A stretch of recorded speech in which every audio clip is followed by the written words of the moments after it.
Siniguro ng ilang senador na suportado nila si Senate President Juan Miguel Zubiri sa gitna ng alingas-ngas ng pagbabago umano ng liderato ng Senado.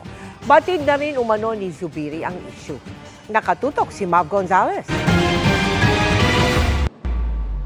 Noong isang linggo pa raw naririnig ni Senate President Juan Miguel Zubiri ang alingas-ngas para raw palitan siya bilang leader ng Senado. Naman, there's a concerted effort to discredit the Senate. May kinausap palagi. Gusto naman silang kausap. Wala naman silang nalalaman. We'll know today. We'll know today if I give you a farewell dinner or not.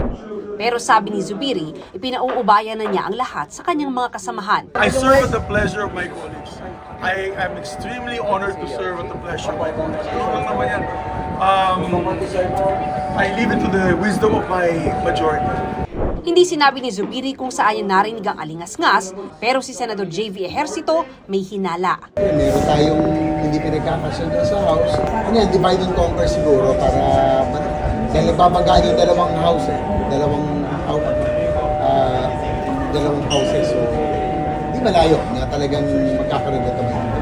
Tinanggi ng ilang majority senator na may alam silang planong palitan ang Senate President. Yung timing medyo off, talagang off. Talagang we're all solidly behind our inspirational leader, Senator Mig Zubiri, and we feel na walang mas deserving at this point.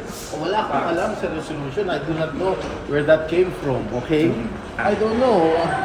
I haven't talked to a single senator about it. Wala namang balita, hindi na papag-usapan. Pero kayo, gusto niyo siyang palitan? Okay naman siya. Ang pangit nga ng trabaho niya, wala nga may gusto. Sa totoo lang. Sabi ni Senate President Pro Tempore Loren Legarda, huwag muna pag-usapan ang politika. Don't like to talk about politics or any change at this point in time. I just want to work with our colleagues in the House of Representatives, our colleagues in the Senate. Para sa GMA Integrated News, Mav Gonzalez, nakatutok, 24 oras.